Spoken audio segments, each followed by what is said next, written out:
पिछले 18 दिनों में पेट्रोल 8 रुपये 50 पैसे महंगा,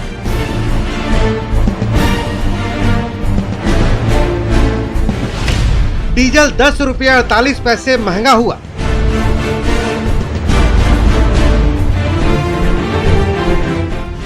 तेल का खेल, जनता का निकला तेल।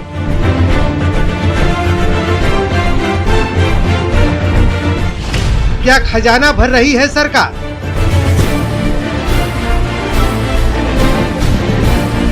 क्रूड ऑयल सस्ता तो तेल क्यों महंगा?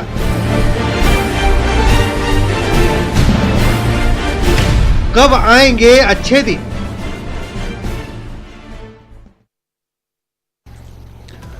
नमस्कार, बहुत स्वागत है आपका। प्राइम डिबेट देख रहे हैं आप, आपके साथ में जेपी शर्मा।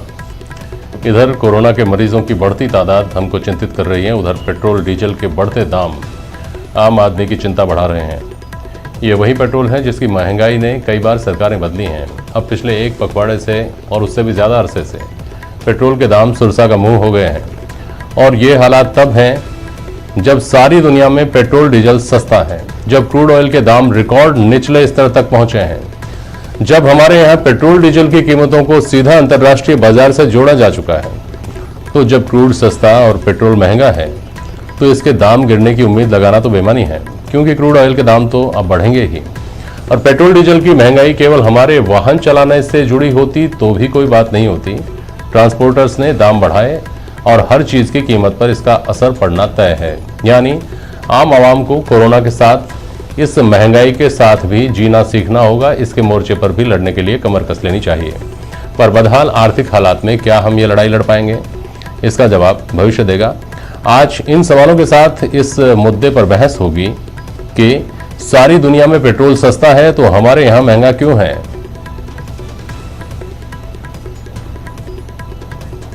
और पेट्रोलियम उत्पादों के दामों में बढ़ोतरी का सिलसिला कब रुकेगा? क्या कभी रुकेगा भी?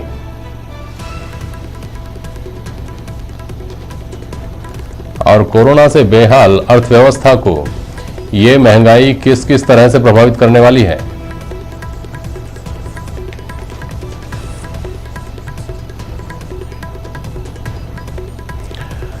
हमारे साथ भारतीय जनता पार्टी से आज सुरेश गर्ग साहब हैं, आप पेशे से चार्टर्ड अकाउंटेंट भी हैं। आरसी चौधरी साहब हैं, कांग्रेस के प्रवक्ता, हमारे साथ प्राइम डिबेट में आज। किशोर कुमार टाक साहब हैं, ऑल राजस्थान दुकानदार महासंघ के प्रदेशाध्यक्ष हैं। और शशांक कोरानी साहब हैं, आप पेट्रोलियम डीलर्स एसोसिएशन के सेक्रेटरी हैं राजस्थान के। बहुत स्वागत करता हूं आप सभी का। गर्ग साहब, पहले आपके पास आ रहा हूं और थोड़ा सा ये बताइए कि पेट्रोल डीजल के दाम 8-10 रुपया बढ़े हैं, वो भी एक महीने में जाकर करीब एक महीने में। देश की अर्थव्यवस्था इस वक्त वैसे ही तार तार है, तो ज़रूरत है राजस्व बढ़ाया जाए। लोगों की चिंता जो है वो बेमानी है जाहिर तौर पर, नहीं तो सरकार भी इस बारे में सोचती। थोड़ा लोगों को समझाइए कि वो चिंता क्यों नहीं करें इस बात की। सुरेश गर्ग साहब। हाँ, जेपी शर्मा जी, बिल्कुल जायज बात है कि पेट्रोल और डीजल के भाव बढ़े हुए हैं। मैं राजस्थान सरकार से निवेदन करूंगा कि वो वेट कम करें। जब 2013 के अंदर हमारी सरकार थी तब वेट 18% डीजल पे था और 27% पेट्रोल पे था। आज डीजल पे वेट जो है वो 28% हो चुका है और पेट्रोल पे 38% हो चुका है। 10 रुपए के लगभग दूसरे स्टेट से 10 रुपए के लगभग ज्यादा राजस्थान के अंदर पेट्रोल डीजल की रेट है, जो उससे न तो राजस्थान गवर्नमेंट को कोई रेवेन्यू का फायदा हो रहा है, न जनता को लाभ हो रहा है। तो मैं राजस्थान गवर्नमेंट से निवेदन करूंगा कि वो वेट कम करे। अच्छा। उससे कि यहाँ का जो पेट्रोल पंप के डीलर हैं उनको बेचारों को फायदा हो। जो आज राजस्थान बॉर्डर पे जो भी पेट्रोल पंप के डीलर हैं उनको बहुत भारी नुकसान हो रहा है और वो बंद के कगार पे हो रहे हैं। तो जो हमने 2013 के अंदर वेट जो 18% है, वो हम मांग करते हैं कि भाई वापस वेट आप कम कर दिया जाए डीजल पे और पेट्रोल पे, जिससे कि जनता को भार कम हो। क्योंकि इससे वेट बढ़ाने से राजस्थान गवर्नमेंट को कोई रेवेन्यू का कोई फायदा नहीं हुआ है। रेवेन्यू कम हुई है और जनता को नुकसान भी हुआ है। तो हम राजस्थान सरकार से निवेदन ये करते हैं कि भाई आप वेट कम करें और जनता को लाभ दें। सही बात है सुरेश जी, आप सही मायने में चार्टर्ड अकाउंटेंट हैं, ये समझ गया हूं मैं। अब मुझे बता दीजिए कि डीजल के दाम 6 जून को 70 रुपया और 42 पैसा थे और 24 जून को 80 रुपया 18 पैसे थे, और पेट्रोल के दाम 6 जून को 77 रुपया 89 पैसा थे और 23 जून को 86 रुपया 81 पैसा है। तो ये राजस्थान गवर्नमेंट के वैट बढ़ा देने की वजह से है क्या?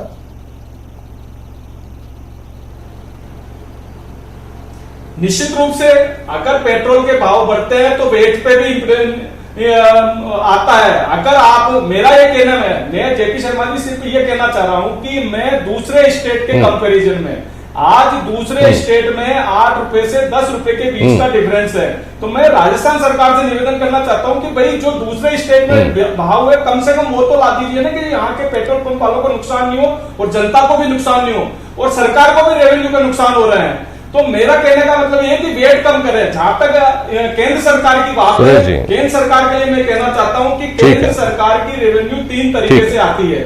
जेपी शर्मा जी मैं बताना चाह रहा हूं, केंद्र सरकार की 3 तरीके से रेवेन्यू आती है। एक्साइज से आती है, जीएसटी से आती है और डायरेक्ट टैक्सेस से आती है। आज जीएसटी कलेक्शन 1,10,000 करोड़ रुपए से सीधा 41,000 करोड़ रुपए पे आ चुका है और डायरेक्ट टैक्सेस भी कम हुआ है।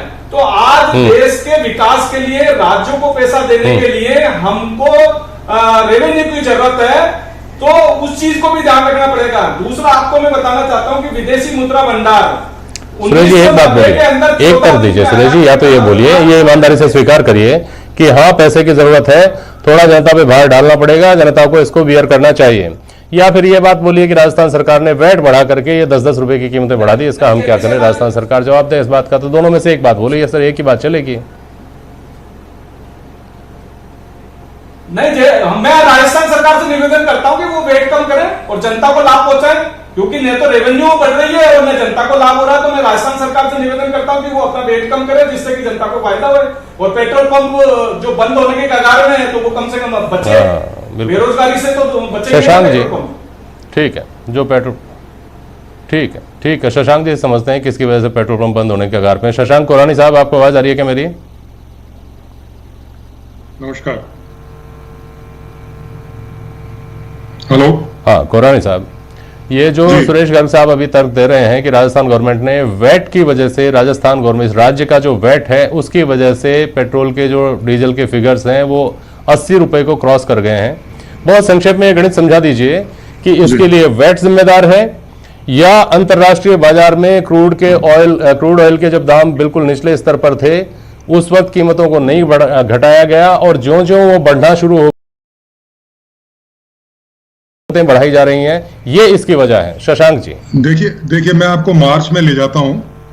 मार्च में जब क्रूड की कीमतें बिल्कुल कम थी तो सरकारों ने, दोनों सरकारों ने, दिल्ली ने भी और जयपुर ने, राजस्थान की सरकार ने भी इस पे वैट और एक्साइज ड्यूटी दोनों बढ़ा दी जी, ताकि पेट्रोल की कीमतें लगभग 75 रुपए के आसपास रहें। अब चूंकि क्रूड की कीमतें बढ़ चुकी हैं और ये लगभग $40 के आसपास पहुंच गई हैं, तो दोनों सरकारों का दायित्व बनता है कि पब्लिक को रिलीफ दे और दोनों थोड़ा थोड़ा अपना टैक्स कम कर दे। राजस्थान में ये मार ज्यादा इसलिए है क्योंकि राजस्थान आज सबसे महंगा स्टेट है पूरे इंडिया में। और मैं आपको करेक्ट करना जी बताया, वो बहुत पीछे छूट चुका है। पेट्रोल आज की तारीख में गंगानगर और बीकानेर में लगभग 90 रुपए के आसपास बिक रहा है और 80 रुपए के आसपास तो डीजल की रेट हो चुकी है। हाँ। तो अभी जो हो रहा है वो तो तीनों तरफ से पब्लिक को मार पड़ रही है। क्रूड की रेटें बढ़ चुकी हैं और सरकार ने, दोनों सरकारों ने जो अपनी वैट और एक्साइज ड्यूटीज बढ़ाई थी उसको उन्होंने अभी तक रोल बैक नहीं किया है, जिससे कि पब्लिक पिस रही है। और राजस्थान में इसका इम्पैक्ट इसलिए ज्यादा है क्योंकि राजस्थान में टैक्स अभी सबसे ज्यादा है पूरे इंडिया में। 38% पेट्रोल पे है और 28% डीजल पे है।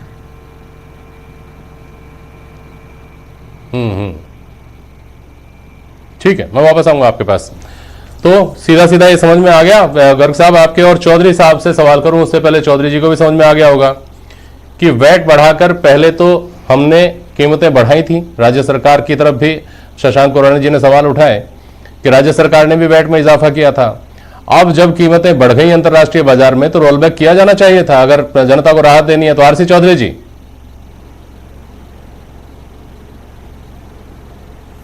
देखिए, मैं बताना चाहूंगा जो कोरानी साहब ने कहा है, मई 2014 में जब यूपीए की सरकार थी तो क्रूड ऑयल के भाव थे 107.90 US प्रति बैरल डॉलर, और आज के भाव हैं 42.41 यूएस डॉलर प्रति बैरल।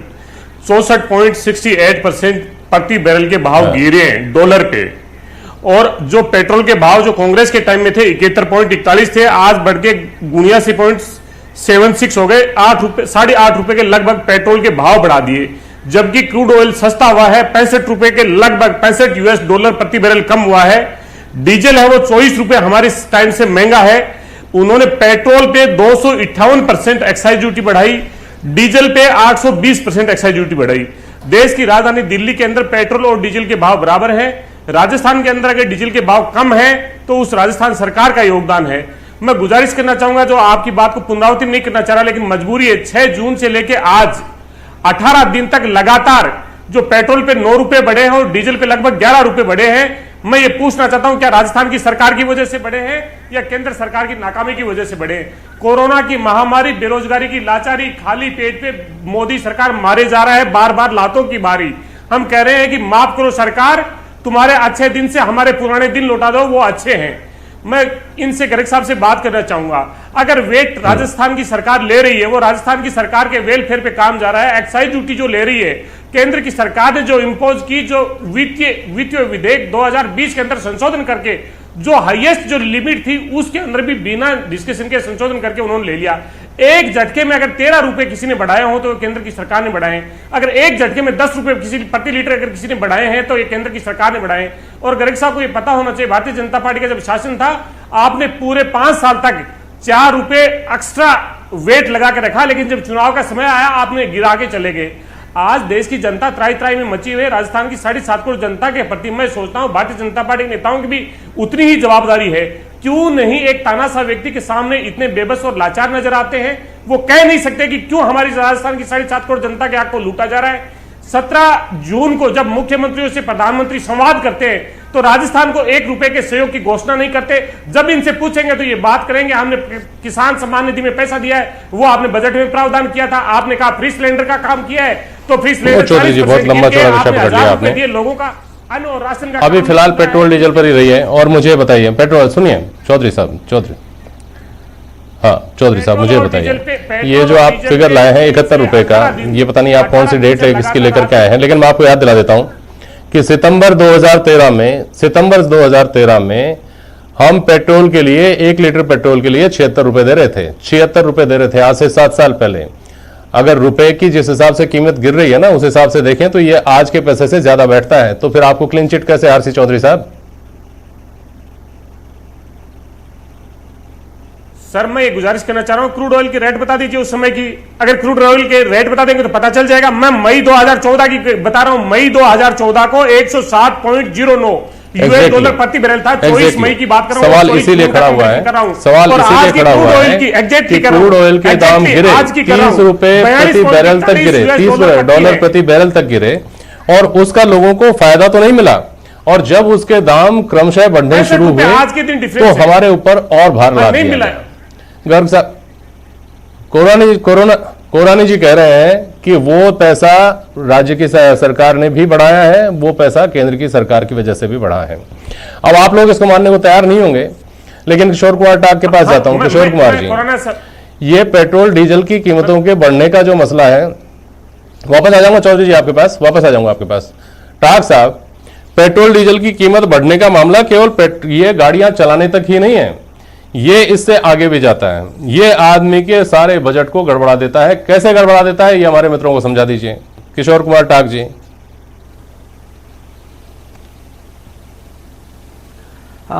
जेबी साहब, मैं आपको ये बता दूं कि कांग्रेस के जो मेरे मित्र हैं और बीजेपी के जो मित्र हैं, ये दोनों जने जनता को, व्यापारियों को गुमराह कर रहे हैं। और ये जो कह रहे हैं वो जमीनी धरातल की बात ही नहीं है। आप मुझे ये बताइए कि इनको भाव क्यों बढ़ाना पड़ रहा है? सरकार कहां फेल हुई? इनके जो सलाहकार हैं वो इतने, क्या उनके ऊपर का माड़ा बिल्कुल खाली है? क्या वो सरकार की और कहीं से आय पैदा नहीं कर सके? जो इनको सरकार की आय और इनको अपनी तनख्वाह देने के लिए पैसे नहीं थे, तो जनता के ऊपर इनको सिर्फ एक ही चीज दिखती है कि पेट्रोल के भाव बढ़ा दो। मैं आपको आज दावे से कह दूं कि दोनों जो मेरे मित्र हैं वो सही जवाब नहीं दे पा रहे हैं, सिर्फ थ्योरिकली जवाब देके जनता को और सबको गुमराह कर रहे हैं। असल में क्या है, सरकार के पास में तनख्वाह देने के लिए पैसे नहीं है और उनकी आय हो गई है खत्म। अब इनकी आय खत्म क्यों हुई है, इनको चाहिए उस पर विश्लेषण करें कि हमें हमारी आय वापस कैसे बढ़ाए। मैं आपको दावे से कह दूं, अगर ये 100 रुपए 200 रुपए भी पेट्रोल का कर देंगे ना, तो भी ये वापस अपनी 140 करोड़ की जो ये जीएसटी की जो कर रहे हैं, पिछले महीने का सामने इतना जीएसटी हमें मिला था, ये नहीं कर पाएंगे। इनको ये देखना चाहिए कि जहां से हमारे को जीएसटी मिल रहा था, उन लोगों की इनको लिस्ट बनानी चाहिए और उनसे पूछना चाहिए कि आप जो है अब क्या दिक्कत हो रही है आपको माल बेचने में। इन लोगों को कमा के देने वाले हैं एमएसएमई वाले। इन लोगों को जो माल बिकता है वो माल बिकता है दुकानदारों के थ्रू। दुकानदार है आखिरी कड़ी है, जब माल बिकता है तो इनको जीएसटी से आमदनी होती है और इनके एसी चलते हैं, इनकी गाड़ियां चलती है और इनके सारे जो सुख सुविधा इनको मिलती है। आज की तारीख में इन्होंने इन पे ध्यान दिया नहीं। ये समझते थे कि दुकानदार हैं, जब हम इनके पास जाते थे तो ये हमारे साथ में हम सम्मानजनक व्यवहार नहीं करते थे, ये समझते थे कोई फकीरा फौज आ गई है। और आज की तारीख में हुआ यह है कि इन्होंने हमारे हाथ में तो कटोरा छोटा पकड़ाया है, सरकार के खुद के हाथ में बड़ा कटोरा आ गया है और इनके पास में और कोई रास्ता नहीं दिखा, तो इसलिए इन्होंने क्या है, पेट्रोल के दाम बढ़ाने शुरू कर दिया है। हद हो गई साहब। आप ये देखिए, बीजेपी कांग्रेस को कह रही है, कांग्रेस बीजेपी को कह रही है, अगर आप दोनों इतने ईमानदार हो तो इसको जीएसटी के दायरे में ले आओ ना। जीएसटी के दायरे लाने की दोनों जने बात नहीं कर रहे हैं। जीएसटी के दायरे में ले आओ, बात खत्म होती है। आप जितना चाहो उसमें 28%, 30%, 40% जो चाहिए जीएसटी की एक धारा लगा दो इसके ऊपर, लेकिन ये ऐसा करेंगे नहीं, सिर्फ जनता को गुमराह करेंगे। और आप ये देखिए कि जब पेट्रोल का दाम बढ़ जाता है तो जो हमारा ट्रांसपोर्टर है वो भाव बढ़ा देगा। उसके भाव बढ़ने से क्या होगा कि माल महंगा हो जाएगा। माल महंगा, एक तरफ तो माल महंगा हो गया, एक तरफ तनख्वाहें आधा हो गई। तीसरी चीज जेपी साहब, ये परेशानी आ गई है कि जनता ने बाजार में निकलना बंद कर दिया, कि वो सोचती है कि मैं बाजार जाके आऊंगी तो मेरे 100 रुपए का पेट्रोल जल जाएगा। बाजार में जब ग्राहक नहीं आएगा तो माल नहीं बिकेगा, तो इनको जीएसटी का उल्टा नुकसान हो रहा है। इनके जो बैठे हुए हैं ज्ञानी लोग, इनको चाहिए, राजस्थान दुकानदार महासंघ के पास में बहुत सारे एक्सपर्ट्स बैठे हुए हैं, हम इनको निःशुल्क हम सलाह देंगे, आप हमारे सलाहकार लीजिए। अगर ये इसके विपरीत काम करती सरकार, आज 80 रुपए का पेट्रोल, 90 रुपए पेट्रोल है, इसको अगर ये 50 रुपए कर देती, आप ये देखिए कि बाजार के अंदर अच्छा माहौल जाता, सस्ती वड़ा होता, लोग घूम के बाजार में आते, माल बिकता और उससे इनको जीएसटी मिल जाती। सरकार का मकसद सिर्फ जीएसटी कलेक्शन से है, इनको कोई पेट्रोल का भाव बढ़ाने से नहीं है। ये सिर्फ भाव इसलिए बढ़ा रहे हैं कि इनको नहीं, एक बात बताइए किशोर जी, एक बात बताइए किशोर जी, एक प्रैक्टिकल सवाल का जवाब दीजिए मुझे। वास्तव में लोग चूंकि पेट्रोल महंगा है इसलिए बाजार नहीं निकल रहे हैं क्या? जब तक कोरोना का खौफ है तब तक व्यापार तो यूं भी प्रभावित रहने वाला है। बिकने से कारखाने के अंदर मजदूर बेकार हो जाएंगे, उद्योग बेकार हो जाएंगे, दुकानें बेकार हो जाएगी, बेरोजगारी बढ़ जाएगी। 33% दुकानें अगले 3 महीने में आप ये देखिए बंद होने वाली है। पर ये अज्ञानी लोगों को ये मालूम ही नहीं है कि इसका हम रास्ता निकाले। ये आपस में आके बैठ के लड़ते रहेंगे, कांग्रेस तने गलती की, वो कहेगा बीजेपी तने गलती की, और बेचारी जनता को ये कटोरा और पकड़ा देंगे। तो इसके लिए इनको चाहिए कि इसके ऊपर वर्क करें। आप ये देखिए कि इसके ऊपर अगर ये वर्क करेंगे तो देश भी आगे बढ़ेगा, जनता भी आगे बढ़ेगी। वरना बेचारी राजस्थान के जनता ने तो बीजेपी को भी राज दिया है और कांग्रेस को भी राज दिया है। इनको कह दिया तुम राजस्थान संभालो, उनको कह दिया कि आप केंद्र संभालो। हाँ ठीक है। कोरानी जी समझने की कोशिश करते हैं। कोरानी साहब, आज तक का तजुर्बा तो ये रहा है, शशांक कोरानी जी, आज तक का तजुर्बा तो ये रहा है कि एक बार आगे बढ़े हुए दाम कोई बहुत मुश्किल से पीछे आए हैं, और पीछे आते हैं तो बढ़ते हैं। एक महीने में 10 रुपए बढ़ गए, एक साथ 6 रुपए बढ़ गए, और कमी होती है तो 50 पैसे की कमी होती है, 60 पैसे की कमी होती है।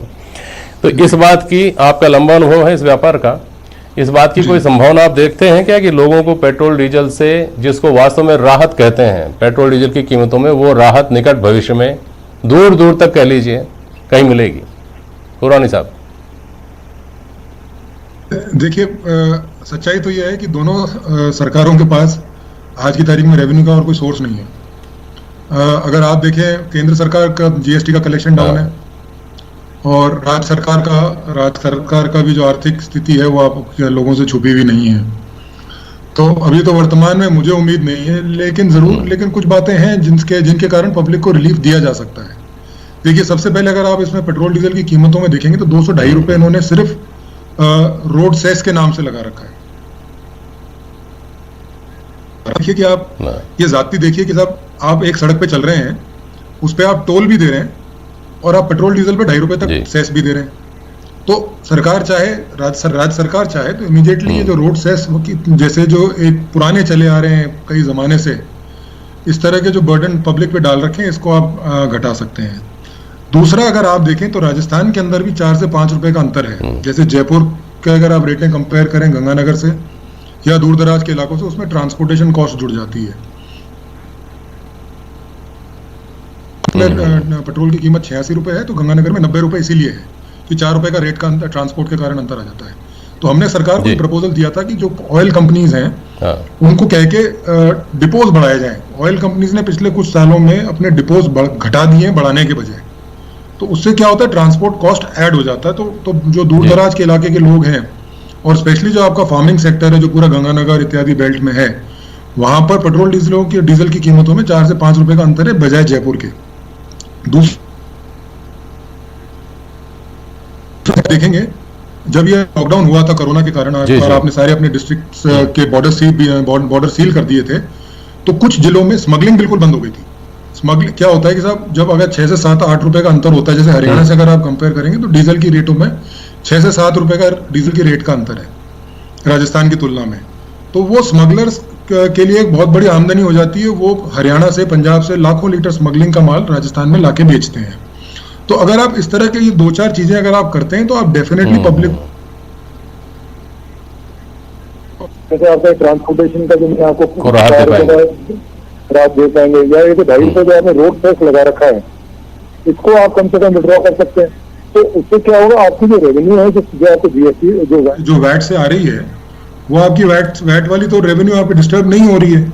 और दूसरा बिल्कुल क्लियर बात है सर कि अगर राजस्थान अपनी रेटों को, जैसे आप मान लीजिए साहब पंजाब है, कांग्रेस रूल्ड स्टेट है, पंजाब में और राजस्थान में 7 से 8% का डीजल पे वैट का अंतर है। सरकार प्रोएक्टिव होके जो है 7 से 8% डीजल पंजाब के बराबर कर दे अगर दर, तो आपका एग्रीकल्चर सेक्टर सारा जी उठेगा। अभी भाई साहब फरमा रहे थे कि साहब दुकानों पे सेल नहीं होगी। मैं आपको बताता हूँ साहब, आने वाले टाइम में रोटी कपड़ा मकान, आप जो चीज लेना चाहते हैं वो डीजल की रेटों के कारण महंगी हो जाएगी। आपकी सब्जियां हैं, आपकी दालें हैं, आपकी सीमेंट की कॉस्ट है, आपके लोहे की कॉस्ट है, आपका जो प्राइस इंडेक्स है, जो इन्फ्लेशन है, वो आसमान छू देगा। तो ये सिर्फ जो पैसा आपकी जेब से पेट्रोल भरा, लेकिन कॉस्ट भी है जो आपको आगे से देने पड़ेंगे। छोटी सी चीजें आप आतिश मार्केट से कोई चीज मंगा लीजिए अपने घर पे, जो ट्रांसपोर्टर आज से 3 महीने पहले 300 रुपए में वो सामान आपके पास ले आएगा आपके घर पे, आज वही ट्रांसपोर्टेशन की कॉस्ट 500 से 600 रुपए हो चुकी है। तो ये इनडायरेक्ट कॉस्ट हैं जो आपके ऊपर बढ़ रही है। तो डेफिनेटली राजस्थान सरकार को प्रोएक्टिव होना पड़ेगा। ठीक है। और एंड टू बिगिन विथ, ये जो मैंने आपको 3 पॉइंट बताए, एक तो स्मगलिंग रुकवा दे, वो राजस्थान सरकार के हाथ की बात है। जो रोड से 2.5 रुपए का उसको हटा दे। और तीसरा और सबसे इंपॉर्टेंट जो है, बाकी जो नेबरिंग स्टेट्स हैं उनके बराबर आप अपने डीजल की रेटें कर दें। लेवल प्लेइंग फील्ड पे आ जाएंगे बाकी स्टेट्स के। छोटा कुछ कहना चाह रहे हैं लेकिन समय हो गया है समाप्त, फिर कभी बहस में लूंगा। ये बेहद महत्वपूर्ण बात शशांक कुरानी साहब ने अपने तजुर्बे के आधार पर कही, और ये बात समझ में आनी चाहिए कि जो बात हर आदमी से, आम आदमी से जुड़ी हुई है, उसकी तरफ अगर राज्य सरकार और केंद्र सरकार एक दूसरे के पाले में बॉल डालती रहेंगी तो बहुत बेहतर स्थितियां कभी नहीं आ सकती। हम उनकी बातें ही करते रहेंगे, हम उन पर बहस ही करते रहेंगे। इस तरफ ध्यान देना होगा, गंभीरता से सोचना होगा। बहुत शुक्रिया आप सभी का आज प्राइम डिबेट में शामिल होने के लिए। आज के लिए बस इतना ही। नमस्कार।